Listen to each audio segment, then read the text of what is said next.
Estamos aquí con un nuevo video de Bootic, de esta serie de charlas con compañeras y compañeros bueno, que estén incursionando en algún saber, en alguna de las disciplinas del saber humano, y en esta ocasión estaré platicando con el compañero Eric Trejo. Bueno, Eric, un gusto. Saludos a todos, gracias Andrés. Estaremos presentando mi libro, Los Pasos de un Orador, y hablar de técnicas que nos van a ayudar a hablar mejor en las expresiones orales. Entonces, acompáñanos.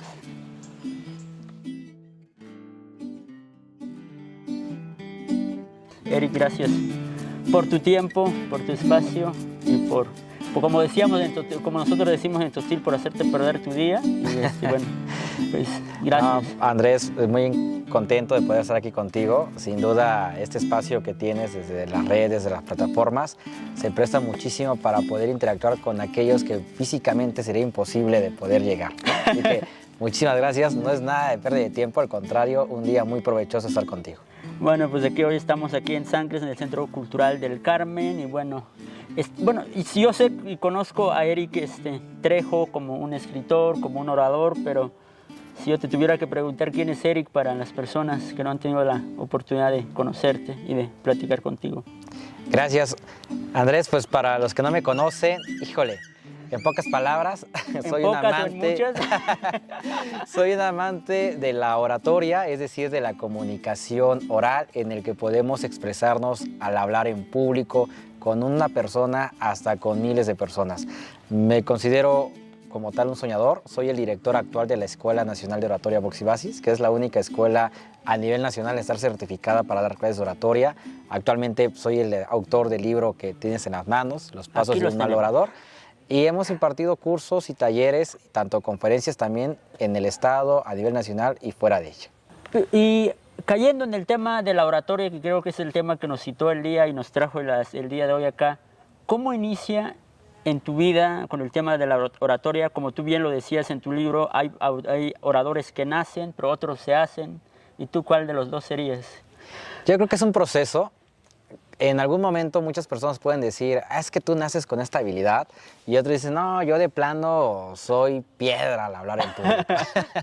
Pero no, es un proceso. Fíjate que incluso en el libro se menciona, puedes nacer con esta habilidad, pero si no lo pules, si no lo trabajas, pues es una habilidad desperdiciada. O incluso lo contrario, no puedes nacer con esta habilidad, pero si lo trabajas te conviertes en un orador. Independientemente si naces o no con esas habilidades, al trabajarlos, al profesionalizarte, te conviertes en un gran orador, y yo creo que entro en este contexto.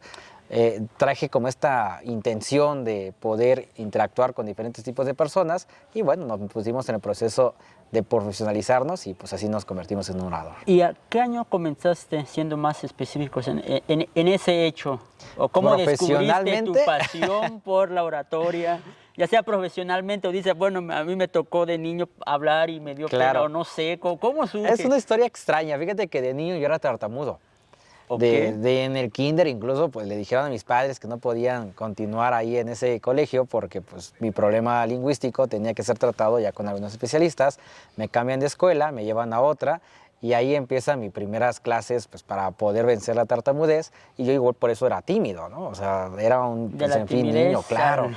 Y a dar clases de oratoria, ¿no? Fue bonito, porque después de que no hablaba, después de que me sentía muy retraído, al terminar este proceso de eliminar la tartamudez, pues ya hablaba bonito, ya expresaba mejor mis palabras. Entonces en la primaria, pues a mí me pasaban en los homenajes a leer los poemas, ¿no? O a decir las efemérides.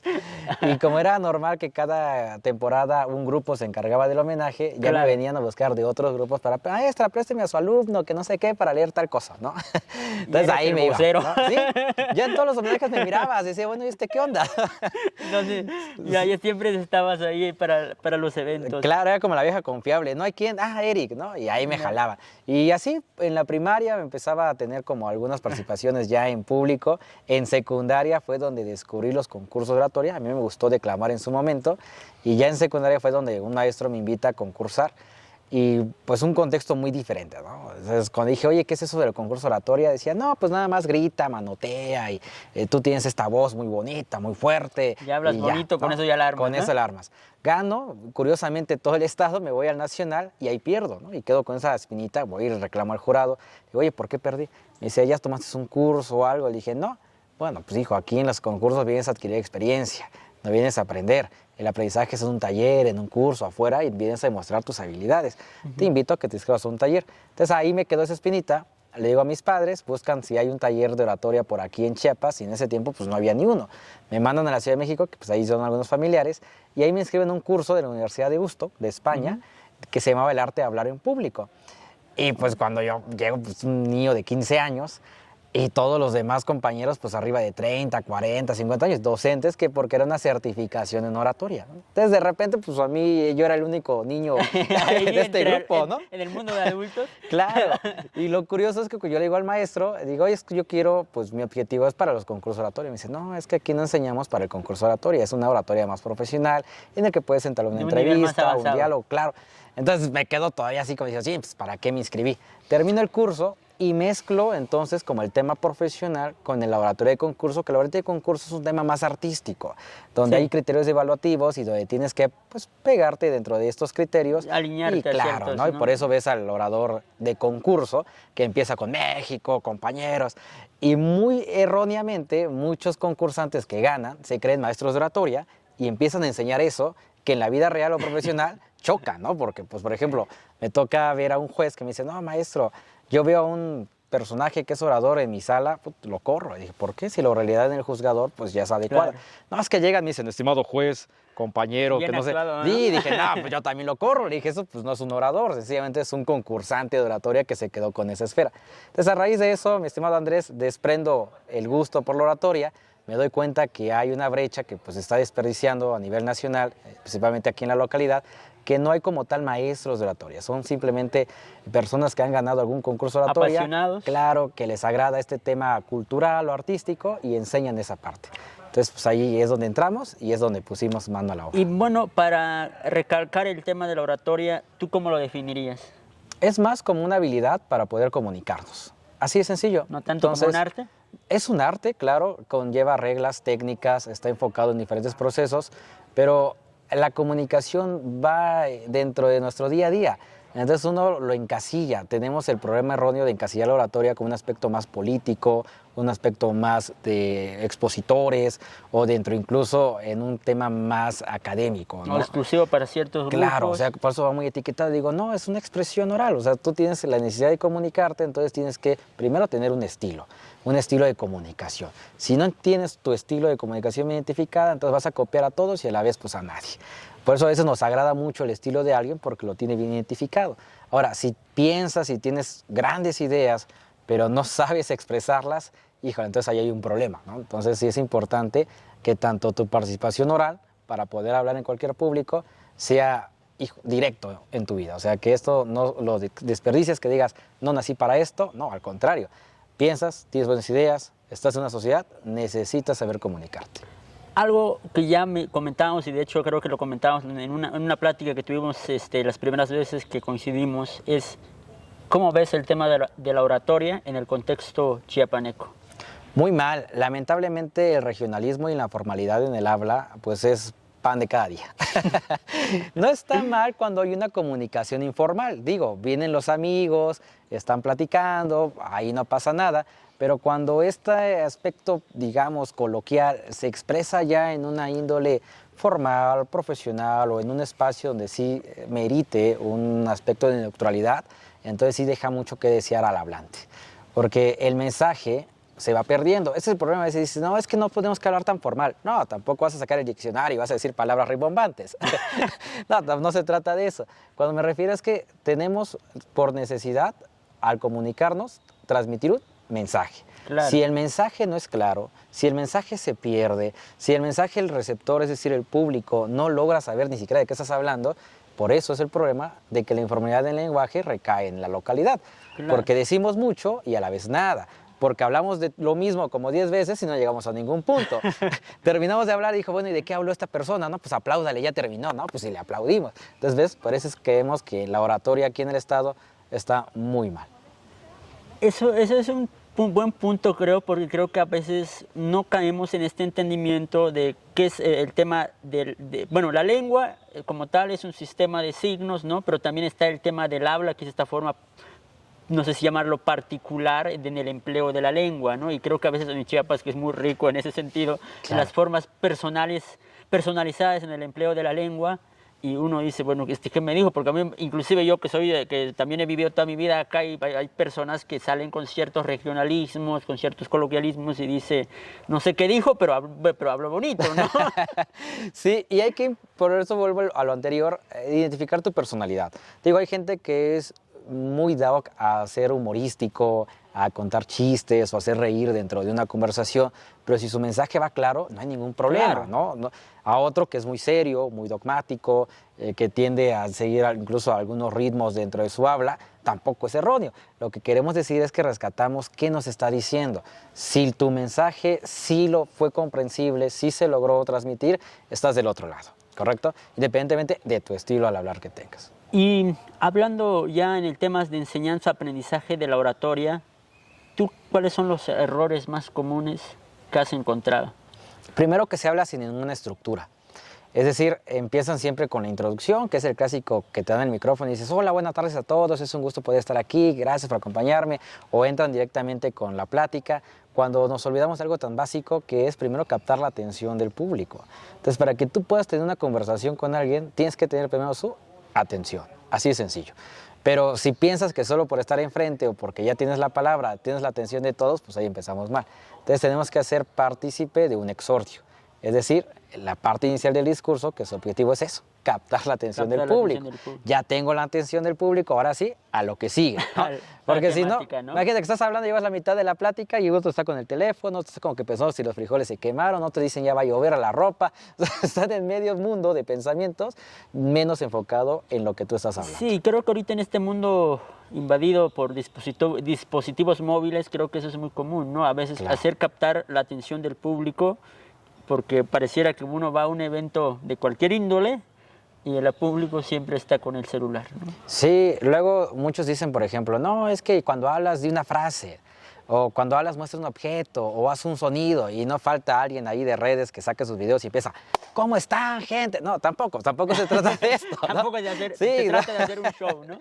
No haces un espectáculo, sencillamente, pues no conocen la palabra exordio, pues hay 7 tipos de exordio que en el libro, pues claro, ahí lo pueden encontrar. De eso, creo que aquí lo detallas bastante bien, el tema de cuáles son los primeros pasos, qué paso sigue después, qué paso sigue después del después, ¿no? Entonces creo que Claro. Este es un libro que en lo personal se me hizo bastante rico porque el libro lo sentí como, bueno, se siente que quien lo escribió es una persona que ha hecho o ha ejercido la oratoria, ¿no? Porque que no se pierde, creo, en temas teóricos o en temas de autores, que no, porque me ha tocado leer otros libros, más o menos dentro de esta misma área o dentro de otras áreas, que a veces dices que se la pasa más citando a otros autores, entonces se pierden tecnicismos. Pues creo que este libro, en lo personal, lo que yo he visto, lo que yo puedo resaltar, que está esta dualidad entre el que hace un mal orador y que hace un buen orador, que creo que es lo que marca de principio a fin el libro, esta dualidad, de decir, bueno, esto es lo que normalmente se hace, pero cómo se debe de hacer es así. Creo que eso es, se me hizo muy humano inclusive en cómo has abordado las temáticas, como ya bien lo mencionaba, no cae en tecnicismos, pero un punto que se me hizo interesante ahorita es sobre el tema de la vergüenza. Sí. O la pena, ¿no? Y uno, recuerdo que si no me equivoco, creo que en un punto del libro mencionas, creo que también invitas a hacer, a perder el miedo, la vergüenza, o a hacer el ridículo, creo que lo mencionas, y decir, bueno, te invitamos a hacer el ridículo, porque en algún momento de nuestra vida hacemos el ridículo, ¿no? Y creo que tú ¿cómo has abordado el tema de la vergüenza, de la pena? Por ejemplo, si yo lo remito a una experiencia personal, en mi casa la frase que siempre dicen es, haz las cosas con miedo, con pena, con vergüenza, porque solo así te preocupas por hacer bien las cosas. Porque una persona que no se preocupa y que no tiene miedo, que no siente vergüenza, es una persona sin alma y que se me... Es como el filtro, ¿no? Es un buen filtro. Pero siempre me decía mi mamá, pero tampoco te pases de tener miedo, tampoco te pases de tener vergüenza, porque si te pasas ya no me vas a hacer nada, ¿no? Entonces, ¿tú cómo has abordado, cuál ha sido tu experiencia con el tema del miedo? Que ya nos decías, bueno, yo era un niño retraído, chico retraído. ¿Y tú cómo ha sido tu experiencia con eso de hacer el ridículo, de superar el miedo, de superar la vergüenza? Siento que entro aquí como una pequeña contradicción muy personal porque soy muy perfeccionista, ¿no? Entonces me gusta que cuando se hacen las cosas se van a hacer bien, y si pues no se hace. Pero viene la otra parte que bien explicas, que es el miedo a perder esa vergüenza o pues esa timidez incluso, pero que tenemos que dar el primer paso, Andrés, porque muchas veces estamos tan en nuestra burbuja que por el hecho del qué dirán no nos atrevemos a decirlo. Entonces ahí lo explicamos, que cuando somos niños y vemos el show, por ejemplo, vas a una boda o una fiesta social y está la pista de baile y el niño está haciendo sus pasos prohibidos, ¿no? Y moviéndose lo loco, y toda la gente riéndose y aplaudiéndole, y no sale alguien que lo grabe, y todos se están burlando del niño, ¿correcto? Pero el niño no logra captar que es una burla. Él piensa que todos están riendo con él, ¿no? No de él. Claro. Y eso es donde entendemos, ¿no? Se dejó de pensar en los demás y se centró en lo que él está disfrutando. Entonces, es ahí entre la parte como que de sobresaltar.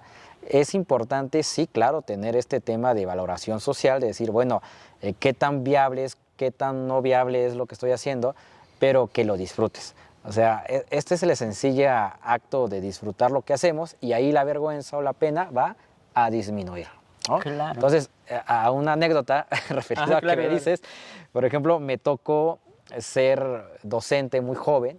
Me invitan a dar clases de oratoria jurídica en la Casa de la Cultura Jurídica de la Suprema Corte de Justicia de la Nación, acá en Tuxtla. Y yo tenía apenas 17 años. Órale. Y esto sale porque apenas estaban entrando las clases de juicios orales, y pues el juzgador tenía que tener esta habilidad de comunicarse, principalmente en la habilidad oral. Y bueno, de repente me invita el maestro, bueno, el director de la Casa de la Cultura, me dice, Eri, pues tenemos que dar una clase, y pues tú dalo, ¿no? Vienen jueces, magistrados, y dije, no, ¿cómo crees? No, yo nunca he dado clases. Ellos me estarían dando clases, pues, ¿no? Yo 17 años, y me dice, no, pero tú eres muy buena, no, si quieres empezamos algo con más bajo. No, bueno, voy a invitar a universitarios, me dice, da la clase a universitarios, y pues ya después, si sale bien, ya te invitamos a dar la clase a jueces y magistrados. Dije, va, perfecto, me aviento. Llego al lugar y veo puro señor, ¿no? De 60 años para arriba. Y yo dije, no, me equivoqué de sala. Y le digo, oye, amigo, yo creo que no es aquí. No, al contrario, pues son hechos. Oye, pues no dijiste que universitarios. No, aquí no damos clases universitarios, todos son... No, era pura mentira para que llegaras. Claro, y es que si te digo que hubieran llegado, pues no hubieras llegado. Entonces estaba, amigo, un manojo de nervios. Estaba en shock, estaba nervioso, era mi primera vez dentro de una cátedra como tal. Digo, ya había incursionado en algunas otras actividades, pero un público de ese nivel, pues no. Entonces dije, lo primero que voy a decir es, si abro la boca, aquí murió todo. Porque los primeros segundos, pues sí entra, ¿no? Entonces empiezo a ver mi vestimenta, dije, bueno, menos mal llegué de traje, a ver qué sale. No había ni agarrado el micrófono, o sea, había parado, me habían terminado de presentar, me están pasando apenas el micrófono y se levanta un magistrado y me dice, no, eso es una falta de respeto, no están viendo la cara. ¿Cómo es posible que, perdón, hijo, no te conozco, pero cómo es posible que tú, siendo este niño, le vas a dar unas clases de oratoria? Yo tengo más años hablando que tú de vida. Así. Entonces, pues, ¿qué haces, no? Entonces, yo creo que si no hubiera pasado esto, no me hubiera atrevido a dar la clase. Entonces ya fue como que te pica ahí el orgullo, el conocimiento, algo. Entonces agarro el micrófono y digo, con todo respeto, magistrado, si no le agrada se puede retirar, al igual que los compañeros que están aquí, yo me quedo con los que quieran aprender, ¿no? Entonces eso ya me genera como que ya mayor confianza, pues ya dices, de una vez. Uno sabe lo que hace, uno sabe a lo que va, y dice, creo que también tiene que ver mucho con la confianza, ¿no? Sí, pues estaba avergonzado primero el hecho de que había una diferencia de edad, de conocimiento y de todo lo que pudo haber estado en mi contra. Pero cuando ya hay un reflejo de que, bueno, tú sabes lo que eres, tú sabes lo que tienes, incluso de lo que eres capaz, a veces pues se lo tienen que recordar, ¿no? En este momento pues fue esa persona que me puso el tú por tú, pero no necesariamente necesitas a alguien que te lo recuerde de esa manera, sino que tú tienes que creer en ti, porque si no crees tú, en tus habilidades, pues ¿quién lo va a hacer? ¿No? Si no estás seguro en tus capacidades, pues entonces ¿para qué llegas? Entonces ya agarré el micrófono, di la clase, toda la gente, solo se fue esa persona, todos los alumnos de pie aplaudiéndome y ahí me contrataron para dar clases ahí en la Suprema Corte. Con Una tan solo buena 17 años, experiencia, ¿no? Sí, con tan solo 17 años, ya a los 18 pues ya me certifico y todo, y pues ya le doy clases a jueces y magistrados ya con un valor curricular y una certificación. Órale. Y bueno, ya entrando más de lleno con el tema del libro, que es que fue como el punto medular y la causa por la cual nos trajo el día de hoy acá, ¿cómo nace este interés de querer escribir un libro? Fíjate que hay una frase muy como extraña dentro de la oratoria Ok. que dice que los grandes movimientos habidos en el mundo han sido obra de grandes oradores y no de grandes escritores. Así usualmente empiezan varios talleres de oratoria. Ok. Y yo hago lo contrario ahora, después de tantos años de impartir cursos de oratoria, que por cierto, pues soy el dueño de una escuela que nos ha encantado, ¿no? Atender a niños desde la edad de 6 años en adelante, pues ahora convertimos la oralidad a la escritura. Y fue todo un reto, Andrés, fue todo un reto porque dije, hay que dejar algo, ¿no? Siempre tratamos de dejar un legado, siempre tratamos de dejar como nuestra semillita. Y en un momento me marcaban varios compañeros o amigos o exalumnos, me decían, oye, fíjate, Eric, que voy a dar un discurso de brindis, ¿no? Que me invitaron ahí los 15 años de una sobrina y no preparé mi discurso bien, ayúdame en esto, ¿no? Y dije, oye, pues tómate el curso. Pero no iban a tener tiempo para tomarse un curso de 3, 4 horas, por muy intensivo que fuera, lo que ellos querían Claro. ya era una solución rápida, claro. Y así como ellos habían muchas personas que, oye, que tengo una entrevista, fíjate que tengo temas ahí con la cámara, ¿qué me sugieres? No, pues tal cosa. Oye, y así varios me escribían, varios tips, y ya era como el clásico de que ya cualquier consulta va a generar honorarios, ¿no? Porque cada rato. Entonces dije, bueno, hay libros, como tú habías mencionado anteriormente, ya hay libros del tema de la oratoria, ya hay información dentro de lo que estamos hablando, pero todo es muy técnico, ¿sabes? O sea, te tienes que chutar el libro que te llevas hasta 2, 3 días, si es O que los es grandes digerible. manuales. Ajá, claro. Y quedas igual o peor como iniciaste. Sí, No te claro. resuelven nada, porque tocan que a Demóstenes, que la antigua Grecia, que luego que tal Primero autor, la historia que y luego luego la paráfrasis. clase de Sí. oratoria. Y entonces tienes que chutar para ver realmente dónde está la información que tú estás buscando, y cuando llegas a la información que estás buscando, pues sorpresa, no está completa. Entonces, ¿qué digo? Quedas en las mismas o incluso peor porque ya perdiste tiempo valioso que tú puedes dedicar en otras actividades. Entonces, de esa forma nace este libro de las personas que de una u otra manera quieren esta rapidez, quieren esta ayuda para poder desarrollar sus habilidades al hablar en público o que no saben cómo empezar. Bueno, también está enfocado a ellos, o alguien que ya tiene como su speech y quiere aún mejorarlo. Ahí está, sencillamente abres el libro, ves la página, esta dualidad que tú mencionabas antes, bueno, ¿qué usualmente hace un orador? Ah, si estás en ese parámetro, ojo, ¿no? Entonces tienes que mejorar. ¿Qué hace el buen orador? Ah, bueno, aquí están los puntos, ¿correcto? Y ahí es donde aparece la intención de la escritura de este libro. Ayudar a aquellas personas que necesitan, una ayuda express, rápida y funcional, para poder desarrollar su comunicación oral. ¿Cuáles las temáticas más comunes que te han preguntado sobre el tema de la oratoria? Si bien ya nos mencionabas, bueno, a veces me dicen, bueno, es que no sé ni cómo escribir mi discurso y ese hecho, ¿no? Pero aparte de eso, ¿qué otros? Por ejemplo, estando en un escenario, creo que es uno de los puntos que tocas principalmente, ¿no? Con el tema de cómo manejo un escenario. Pero no sé si nos pudieras hablar de ese hecho. Bueno, que eso ya lo mencionas en el libro, pero bueno, no sé qué tema crees que consideras uno de los temas más relevantes de este libro. Creo que lo más importante es la fluidez, que es la capacidad de ordenar nuestras ideas. Muchas veces es lo que peleamos y por eso recurrimos a veces a estos talleres o a estos tipos de libros que nos ayuden a acomodar lo que queremos decir. Porque tú puedes ser muy bueno en un tema, o sea, excelente, incluso si es tu primera vez hablando, ya tienes muchos años, sientes que hay algunas ideas que todavía no logras cómo adentrarlos de forma correcta o cómo impactar con esas ideas que tienes a tu público. Entonces, la fluidez, que es la capacidad de ordenar las ideas para poder expresarlo, es lo que les hace falta a muchas personas y dentro del libro le damos estos pasos. Primero, pues que nada, había dicho, la estructura, es decir, ordena bien todo lo que quieres decir, todo tiene una parte, está dentro de esa parte, hay formas, por ejemplo, en el desarrollo, muchas personas que se encuentran ya hablando se confunden el estilo de la comunicación como si estuvieran dando clases. Entonces encontramos a un discursante, llámese algún ponente, llámese a alguien que da un discurso de bienvenida, llámese a algún entrevistador, que luego confunde de repente dónde está o cuál es su papel y empieza a dar clases, ¿no? Empieza a dar un discurso muy técnico y empieza a hablarte y hablarte por horas. Y se pierde en la teoría. Claro, en la demasiada teoría cuando dices, hey, no, el discurso convencional, digamos, la plática, tiene que ser más persuasivo. ¿En qué aspecto? En que generas más emociones que más conocimiento. Claro. Entonces no puedes, al contrario, si estás dando un taller o una clase, pues ahí sí tienes que irte directamente a la oratoria pedagógica, Claro. que lejos de ser persuasivo y emotivo, pues tienes que ser puntual en el conocimiento que quieres dar.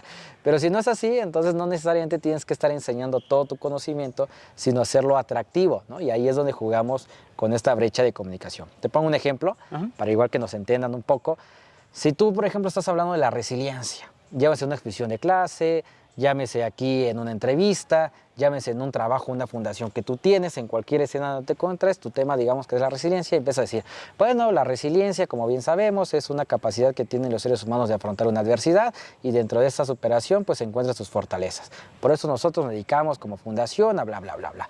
Entonces es muy técnico, entonces la gente va a decir, bueno, pues sí, está bien. O sea, no hay esa conexión que tienes con el público, a diferencia de decir, no hay esa humanidad en el claro, cómo abordas una temática, porque creo que ese es un punto, porque a veces me ha tocado exposiciones, no sé, en temas de comunicación, que lejos de sentir empatía por el que presenta el discurso o el conferencista, a veces uno siente lejano la información, ¿no? Claro, no se adecuan al tipo de público que tienen. Entonces se vuelven incluso un poco más egocéntricos en decir, bueno, yo lo hablo así, si me entiendes, bueno, y si no, no. Por eso vemos a tantos expositores aburridos, tediosos, falta de esta conexión empática. Falta de pertinencia claro, en el público. Porque están muy cerrados. Entonces ves al público, está bostezando, estás viendo la hora y dices, ya va a acabar esta persona, ¿qué onda? Y sorpresa, son 5 expositores más que traen el mismo estilo de comunicación. ¿Qué pasó con ese congreso? Un fiasco. Claro. No digo que no sea bueno o malo el conocimiento de esa persona, pero no ese es el estilo de comunicación que debes de tener, porque cierras esa barrera de interacción que puedas tener con el Claro, público. eso es muy común. Bueno, a mí me ha tocado mucho en los eventos académicos, sobre todo, ¿no? Que un investigador habla, no sé, de un tema tan común, Claro. como por ejemplo el trabajo infantil o el tema de la lengua, y uno comienza a hablar de las teorías y uno dice, pues no le entendí nada, ese que habla de esto, pero, ¿no? Entonces, pero bueno, te digo que confunden este tipo de comunicación con dar clases. Si estás en una clase, si estás dando un taller, pues claro, tienes que ser muy puntual, hay incluso estrategias para poder reactivar nuevamente al público, pero si no es ese panorama, sí tienes que cambiar tu estilo discursivo, no de personalidad, o sea, tu discurso discursivo sí debes de Adecuarlo al Volviendo al punto del ejemplo, digamos, oye, entonces, ¿cómo podría poner un tema de resiliencia un poco más, generar más emociones al público? Pues ahí va, ¿no? Entonces, oye, ¿qué onda con la resiliencia? ¿O qué es la resiliencia? ¿O a qué se dedica? Bueno, muchas veces, incluso a ti mismo te ha pasado, que tienes conflictos o problemas muy grandes, Claro. en el que a veces no sabes cómo superarlos o cómo salir de ellos. Tienes de dos, o hundirte dentro de ese problema o ver la manera y sobrellevarlo. Si tienes esta capacidad de sobrellevar estos problemas que parecen doblarte o vencerte, en ese momento estamos hablando de resiliencia. Perfecto. Y es lo que hoy tenemos. Y ahí te vas. Entonces ya conectas, ya reactivas y dices, mira, a mí me pasó. Y hasta puedes contar una anécdota, ¿no? Fíjate que hace poco me encuentro con un familiar que le detectan cáncer. Y todo su mundo se vino abajo. ¿Qué hace esa persona? ¿Se hunde con ese sentimiento de que son sus últimos días de la enfermedad? ¿O busca la manera de disfrutar este momento que le pueda quedar, aferrándose a la capacidad de disfrutar la vida? Sorpresa, busca la segunda opción. Algunos familiares ya hasta lo habían desahuciado y actualmente sigue con vida. Que muchas veces dicen, sí, pero es un tema de enfermedad. Claro, es un proceso. Ese proceso te puede hundir o puedes salir más fuerte de ello. Ese tema, entonces, hablamos de esa resiliencia espiritual incluso que las personas tienen para sobrellevar enfermedades o temas tan cruciales como la salud. ¿Ves? Bueno, bastante bueno, ya uno ha explicado y con técnica creo que ya cambia la situación, ¿no? Pero bueno, para ir cerrando, bueno, que ya nos platicaste de temáticas irrelevantes, creo, dentro del libro, pero bueno, ¿dónde te pueden encontrar y sobre todo dónde pueden encontrar el libro? Muchas gracias, Andrés. El libro está muy accesible, pueden encontrarlo directamente con un servidor o bien aquí contigo directamente que puedan contactarte. Estamos en las redes sociales. Mi nombre es Eric Javier Santiago, así me pueden encontrar en Facebook. Bien, mi número igual, si me apoyas ahí en el tiempo para compartirlo, es 961-445-1656. Ahí igual nos mandan un mensajito y sin problema. Tenemos envíos en todas partes de México y aquí en Chiapas, pues obviamente también entregarlo en persona. Nuestras oficinas están en la 16 Poniente, en la ciudad de Tuxtla Gutiérrez, en la colonia Moctezuma. Perfecto. Y bueno, ya para ir cerrando, y bueno, para cerrar ya nuestra conversación, no sé, alguna otra temática que consideres relevante mencionar y no lo hemos comentado. Gracias, Andrés. Yo creo que desde más temprana edad que podamos utilizar estas técnicas como un aspecto de aprendizaje es muy recomendable. Si tienen niños o están en un proceso de adolescentes o están estudiando en la universidad, yo les recomiendo que es el momento adecuado para inscribirse a estos talleres o adentrarse a este tipo de lecturas, porque es donde adquirimos mayor facilidad para digerir esta información. Y en un mundo profesional o personal, las habilidades en comunicarte van a ser esenciales en toda tu vida. Así que no desaproveches esta oportunidad. La forma en que te comunicas habla mucho de ti, es tu imagen directa. Entonces, si no te agrada cómo te estás escuchando, imagínate los demás cómo te escuchan. Perfecto. Así que pues ahí está la invitación. Adentrarnos al mundo de los pasos de un mal orador para dejar de ser malos oradores. Vale, perfecto. Pues muchísimas gracias por tu tiempo, Eric, y bueno, pues para los que nos estuvieron viendo, pues gracias también por la compañía, y ya sea a través de audio o audiovisualmente, bueno, pues no me queda más que agradecerte, Eric, y agradecer a todas y todas las personas que nos estuvieron viendo, escuchando, acompañando a través de este video, y como yo siempre digo en Tzotzil, Lito que chema cachcom skopla, dígelo,